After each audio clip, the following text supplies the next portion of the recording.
All right, welcome in to Check the Mic with a very special guest today, making his first appearance on this show. He'd previously been with us on the PFF NFL podcast, but welcome in Ariel Helwani. Hello, guys. How are you? Doing well, Ariel, doing well. Now, the last time you were on the show, in fact, this is how I know how far away it was. You were a 10-time consecutive MMA Sports Journalist of the Year award. Now you're up to 14 consecutive award-winning Journalist of the Year. That's a hell of a run, good sir. Actually, I hate to be the one to correct you. Are we up to 15? We are up to 15, yes. Wow, no. Yeah. A dynasty, no less. Wow. Yeah, I'm sorry. But yes, 15 in a row. And so maybe last time was 11 and not 10. Who knows? Maybe, yeah. Like I always say, and I appreciate it, it's not exactly a Pulitzer or anything like that, but it does come from the fans, and that does mean a lot because, fans and the public sometimes have a contentious relationship with the media. And so for them to have my back and to support me is a pretty damn cool thing. So I appreciate it very much. And by the way, in case anyone was wondering, yes, there are other nominees. It's not just me running by myself for 15 years. So, Like your own award that you're running. Yeah.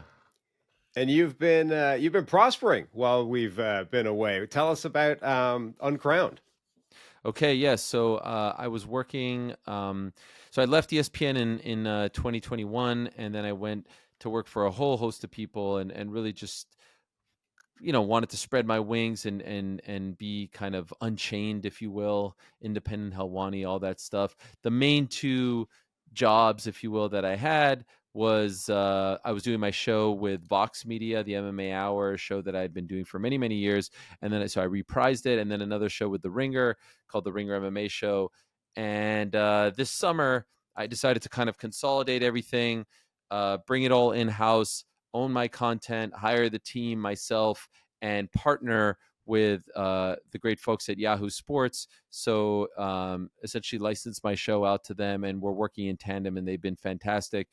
And so now we've expanded the the whole empire in many respects to where my show is now Monday, Tuesday, Wednesday, and then there's another show always at 1 p.m. Eastern on YouTube. There's another show on Thursdays called The Boys in the Back, and then The Crack on Friday. You'll appreciate that name, The Crack, as in the CRAIC, as they say in Ireland. What's the crack? That's hosted by a fine Irish gentleman named Pete C. Carroll. And we've got the website, uncrowned.com, and we cover not just MMA, we cover all forms of combat. So it's been going great. It's very exciting. It's pretty much like what my dream was, is to kind of have this combat empire. And it's it's now actually tomorrow will be 2 months since we launched. Nice. Yeah, it's awesome to see. I'm glad it's going well. For people that don't know, you are a massive Buffalo Bills fan. The last time that you were on the show, you were actually the person that convinced Steve to finally apologize, to finally give it up to Josh Allen, that he was this fantastic quarterback. And actually, let's jump straight to the clip. I think we can play exactly how you got it done. Like, quarterbacks just don't always get better every year. I mean, maybe he is at that level. What if he's a once-in-a-generation type talent? What if he's going to continue to improve? Who thought Tom Brady would make it this far? What if he's the unicorn, what if he's the next Tom Brady in that regard? He could be. But you're not willing to admit that. No, there's a difference between my objective analysis and needing to apologize. This man is a 10-time straight. Fine, I'm sorry. Josh Allen, you're right. You're in over your head. You can't deal with this level of question. He was just about to do it. A compelling case. He's also, like a very kind #Bills Mafia member. So yeah, I apologize. By the way, apologize. I will just say you're welcome, because I would say you apologizing some 3 or 4 years ago has aged quite nicely. Would you not say so? Absolutely. I am. I've purchased a Josh Allen jersey. I made my official apology. I'm all in on Josh Allen. I was wrong with any disdain toward his game coming out of Wyoming. Josh Allen's the man, and on his way perhaps to his first MVP, hopefully to his first Super Bowl. Sorry about the voice again. But No problem. Is he the MVP? Is Josh Allen the MVP this year, Ariel? unequivocally. I mean, just look at what he did last week, and I'm still not quite over that loss to the Rams, especially you see the stinker that they pulled out on Thursday. Uh, and it's like, oh my gosh, like how did we lose to those guys? You know what I mean? How did we give up, what was it, 44 points to those guys? And so that one hurts when he has like this unbelievable generational performance. I think he's been the best player in the league. And to me, the MVP is simply put this: if you take him off the team, what happens to that team? And they're not a playoff team, probably. I mean, there's no one who could do what he does. And I will admit, was I nervous going into this season? Not because of the Jets, not because of the Patriots. I thought obviously the Dolphins would be a lot better, and if Tua doesn't get hurt, they are a lot better. And so I was nervous that we would have like, okay, a little more competition. Let's not forget that we won the division on the last game of the season against the Dolphins last year. But this has been unbelievable. This has been a smackdown. And so let's see. There's still a few more games left. There's some very important games, including this weekend. But I'm just so happy. Forget MVP. I'm so happy that everyone's finally giving him his respect. Let's not forget, at the beginning of the season, wasn't there a poll that he's the most overrated player in the league? And I would love to ask you guys this. Like, why has it taken so long? I know I'm biased. I'm a Bills fan, but come on, like you see the talent. Sure, he'd get interceptions. Sure, they didn't get over the hump into the Super Bowl in his first few seasons. Why did it take so long? Why were people so adamant to call this man a bust? Why was he a bust in the eyes of so many people, including smart people? Why couldn't they see what the Bills fans saw? I mean, I think early, like when we last talked to you, that was at the end of his first sort of unequivocally fantastic season, right? Where he'd taken the giant leap forward and he was an amazing quarterback. And he's really been at that level basically ever since. I think the first couple of years, though, were more, if you had the motivation, if you had the bias to want to see him succeed, there was so much to latch onto, the incredible big time plays, the arm, the size, the playmaking ability, but the consistency wasn't there. So if you were looking for it, you would have been much further ahead down the road of saying, look, he's always been this guy. Look at all these big plays. But the negatives were also there those first couple of years in a way that he cleaned up dramatically after that point. I think that's why there was like a lag time between Bills fans, Bills, the Bills organization, people that are invested in him doing well, and then everyone else sort of saying, well, okay, now he's eliminated the negative side of his game. He really is the superstar. Yeah. And look, it's been amazing. The lack of turnovers, the leadership, the way he's played. And I think something that has helped tremendously is that, we have a run game now, and we didn't have that. And that was the big difference between these Bills and the 90s Bills that I fell in love with. They had, a Hall of Fame running back. And it feels like Cook is well on his way now. In addition to the others who have emerged. That was always the thing that I felt like was plaguing us. Now we have some issues. There are some problems, in particular run defense. Defense last week was putrid. And sometimes we make some questionable calls late from a coaching standpoint, late in games, which is always a sore subject for Bills fans. But man, as I probably said when we first spoke, I just want one. And you guys know how hard it is to win in this league. And you know that when that window closes, it could take another 20-something years to get back there, if not more. I just want one. And I'm sorry to all the Lions fans who have been suffering as well, but please just give us one. Just give me one so I can die in peace. Bills and Knicks, I just want to see those two teams win, and I'll be a happy man. I don't want to see a dynasty. I don't need to see 3-4 in a row. I don't need to see any more than one. I just want to know what it feels like on that Friday evening, on a Sunday night, and it's cold outside and I'm sitting on my couch. That's all I want in life, is to just see what it feels like and feel what it feels like when your team is hoisting that trophy and there's confetti and they're doing all the stuff with the hat and the shirt and the champagne. I just want to know what that feels like. That's it. And then I'm good. Obviously it's Bills Lions this weekend, but yeah, imagine that as a Super Bowl. We've been talking, like Lions fans, we've been joking, they're paying our bills this year. They are so invested in their team. I would just be sad for the Bills or Lions fans that lose. I'd be happy for one fan base, but man, to get that close. But I would love to see Bills Lions in the Super Bowl. I mean, I don't care who is on the other side of the bracket, to be honest. I know you don't. You don't. Yeah, there's a part of me that would be extremely jealous. I'm not going to lie, if they win and we don't. If anytime someone wins, I'm so tired of the Chiefs. I feel like we'd be doing the world a favor if we could bounce them. But it feels like it's right there. The Chiefs are beatable. Obviously, we beat them in the regular season. It's a different thing in January. But I feel like there's a path there for us. It's right there. We're going to learn a lot this weekend. And I actually have a silver lining about last weekend. I'm okay with a little slip in December. I don't need to have, I don't need to be on a 10, 11 game winning streak going into January. I'm okay with a little slip. Remember what it feels like to get kicked in the balls, and then you come back out there and you ram it down their throat. Because if we win this weekend, it's a pretty easy schedule for the duration of the year. And I think I'd like to get that 2 seed. Obviously, the 1 seed might be a little bit tough at this point. If we could get that 2 seed, home field in the first 2 rounds, I think we're in a good spot. So let me get a quick couple of rapid fire things out of the way with the Bills, and then we'll talk about a couple other things. I want to gauge your confidence level about Buffalo against Detroit, first up. So how do you think, how confident are you against the Lions? I'm actually quite confident for this reason, because I think they're mad. I think they're embarrassed. I think they knew they let one slip on Sunday. And, sometimes when you're rolling, you don't tweak things. You're feeling yourself. I think it's okay to slip. Obviously, I would have loved for them to win the game. This is me kind of, putting a little positive spin on it. But I would say scale of 1 to 10, I'm an 8.5.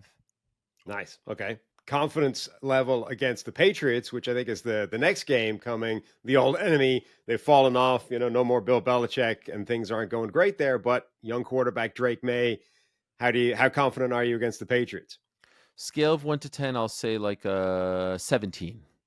Nice. And then the big one. I'm waiting for that. And please, like no mercy, like 55 to 3, like no mercy from now until eternity on that team. And then the big one, confidence level for the postseason. Yeah, that is a big one. I feel good. I really do. We have a solid run game. Josh is rolling. I mean, obviously, every time he falls, man, my heart stops, especially on that left hand. And Lord knows he gives us a lot of reasons to be like, oh, man, why do you have to put your body through that? But he is just such a gamer. And I'm just so thankful that I get to root for him, to be honest. I just love the guy, and I love everything about him, and I love the way he plays. So I feel like there's a path there. I'm not going to be too confident. I'll say 7.5, 8. Chiefs, Ravens, they worry me the most. I'm not afraid of the Steelers, and I'm not really afraid of anyone else, to be honest. So it's mainly those two, and who knows? Maybe they'll play each other in the second round, and they could beat each other up, and then we can meet the winner in the conference championship. Another thing you said the last time you were on the show is that, you were hoping for a platform to be able to give your NFL takes, right? And we offered you that platform back when, and okay, it's taken us 4 or 5 years or whatever it was to get back around to having you on to deliver it. But what is your strongest NFL take this season, Ariel? I don't think it's that strong, to be honest, but I think that Josh Allen is the MVP. I personally think he's the best quarterback in the league. If I was starting a team right now, he's my number 1 pick. I adore the man. We've come a long way as far as our wide receiver core this particular season. Obviously, losing Stephon, I think, was an addition by subtraction. He gave us some great years.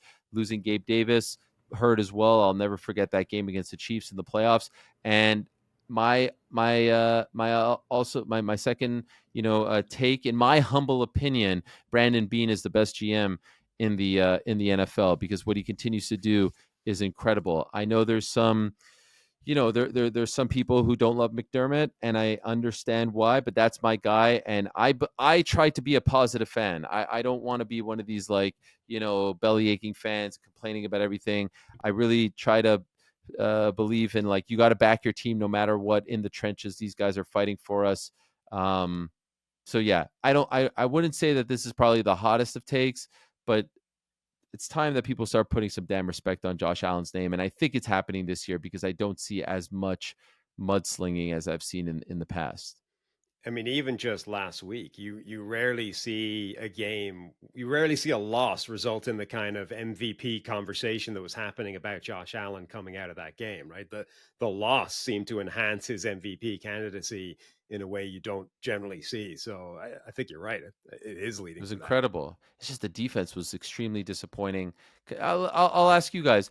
There were two things that I was harping on. Number one, I feel like they should have just accepted declined the holding penalty with whatever amount of time was left, because, and I know they probably would have gone for it, but I didn't like giving them another crack at third down. And then the other one was using that timeout on the goal line. I felt like they should have thrown the ball, and if you miss, then all right, at least the clock stops. Those were two decisions that I felt, who knows if we ultimately win the game, but I wonder if they could take those back. Yeah, I mean, I agree on both. The QB sneak was the worst. Yes. The QB sneak was the worst part of it. That and then the timeout for sure. Yeah. Yeah, and I agree with you. I would have taken the fourth down, and the fewer opportunities you're giving that team, given the way their defense was playing, the better. Right. Yes. So those things frustrate me. And I hope Brady doesn't leave next year. But it sounds like maybe he might. That will be a bummer, because we've had to go through a ton of offensive coordinators. But maybe Dayball's out of a job and he comes back home. I doubt it. It doesn't seem like he's best friends with Sean McDermott. But I would welcome him back. I love that guy. That was a great time. But let's see. Listen, if we win the Super Bowl, they could all leave for all I care. I just want one. That's all I want. I want to get your perspective on this from a kind of media point of view. We've talked about this a little bit. It's a constant debate amongst fans. Who do you think the best announcers are for NFL football? If you were putting together a dream booth right now, who's your play-by-play guy? Who's your color guy? Wow, that's a great question. I really like Ian Eagle. I honestly, I think he is so underrated in basketball and in the NFL. Like, I think he should be the number one guy in both sports, to be honest. And maybe on TNT, actually Kevin Harlan has become the number one guy. But like in the NFL, like, I think Jim Nantz is a legend, but I think he's great. I love his enthusiasm. So I love that team. It's him and Charles Davis, right? That's the team. For CBS, I like that team a lot. I think I would go with those two, and I know maybe that may not be the best answer, because you maybe want to see me like pair two guys. Listen, I am okay. Here's a hot take for you. I don't think Tom Brady is as bad as people make him out to be. I really don't. I really don't think he's as bad. He's getting better. A lot of scrutiny. By the way, I hate Tom Brady. I am not a Tom Brady fan, and I'm not picking him, by the way. But since we're talking broadcasters, and this is a thing that is of great interest to me, I actually kind of hate him. But I think it's actually unfair. So that's my take. My first take. My second take is, I also hate Troy Aikman. He's okay. I hate Tony Romo. And when I say hate, by the way, as players, because they played for teams that I hate. Romo, I know people say he's dipped a little bit. I like his enthusiasm. I like the energy that he brings. I think he's still fun. I'm going to actually take my answer back, and now that I'm marinating it, I will present this. If I could pick two men to call the Bills Super Bowl game on a national platform come February in New Orleans, it's Chris Brown. Do you know Chris Brown? And Eric Wood, the voice of the Buffalo Bills on WGR 650 AM. The radio announcers for my Buffalo Bills, they do a tremendous job. Chris Brown and Eric Wood. I love those guys. I hesitated I know. We know that Chris Brown. I'm trying to figure out which Chris Brown for a minute. No, I went regional on you guys. Yeah. But I do love them. And I love, like, sometimes I'll just listen to them and turn it down because I like the Homer I like the homer calls. Shout out to John Murphy, who had to step away, obviously. Absolutely. I mean, he was the GOAT, and the voice for so many years. But they have a great rapport, and I'm a big fan of Eric Wood as well as a player, and then now he's become a great broadcaster. So he too is a Bills legend. I want to leave time for our little WWE trivia right at the end. No problem. But I guess we would be remiss if we didn't ask you what was your favorite random quick story from that whole Jake Paul Mike Tyson fight saga, the whole thing. Wow. Well, I guess when I'm old and gray and talking about this, the first thing that will come to mind was the look on Mike's eyes at the weigh-ins after he slapped Jake, because I know there was a lot of questions about, is this real? Is this not real? All that stuff. I don't subscribe to any of that, by the way. It was real. It was just a 58-year-old man fighting a 27-year-old man. And it's hard to fight when you're 58, especially after everything that he has been through. But when Jake stepped on his foot and Mike slapped him, I had to walk up to Mike to ask him a final question or two. And I have never seen that look, forget fighter, I've never seen that look on a human being's face before. It was terrifying. And if you go back to the clip, like, I'm standing like this, as far away as possible from him, because I was afraid that if I got close or if I said the wrong thing, he too would slap me. And credit to Jake, I'm not standing if he slaps me. I'm probably still knocked out if he slaps me with the ferocity that he slapped Jake Paul. So I will never forget that look. Was the fight great? No.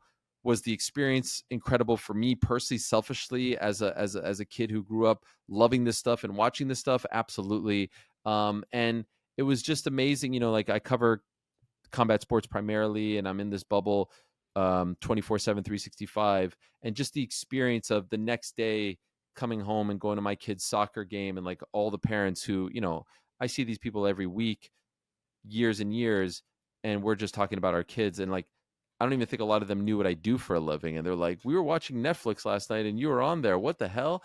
So like, to see how it crossed over and how it like just became the thing that everyone was watching on that Friday night is something that I'll never forget. And I'd love to do more of that. Obviously we all would, but it felt like a really, it felt like a really cool thing to be a part of. So I was proud of it. And I don't know, I mean, maybe you guys would appreciate this, but at my first hit on the broadcast, I quoted Marv Levy, and that was for all my Bills fans out there, because they wanted me to just kind of like set up what I was doing. And I was like, this sounds a little bit corny, so let me go with this. And we were at, AT&T Stadium, and I said, I know that we're here at the home of the Dallas Cowboys, but I can't stop thinking about what the great Marv Levy used to say to his players before the big games in the 90s. Where else would you rather be than right here, right now? And that's how I'm feeling right now. So shout out to Bills Mafia, shout out to the Bills. And then the Bills clipped it off, and I was over the moon, and then we were off and running. That's great. That's cool. I love it.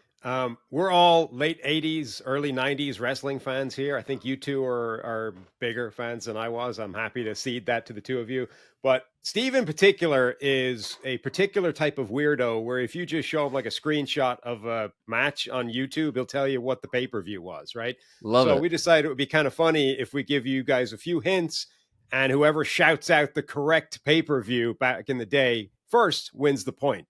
So this first one, clue number one, Mr. Perfect debuted his iconic wrestling singlet on this pay-per-view. It was his third pay-per-view in the WWF at the time. Damn, that's freaking, I don't even know how you find that or verify that. Would it be SummerSlam? No. Royal Rumble 90. Royal Rumble 90. Hint number two, it was hosted in Trump Plaza in 1989. WrestleMania 5. WrestleMania.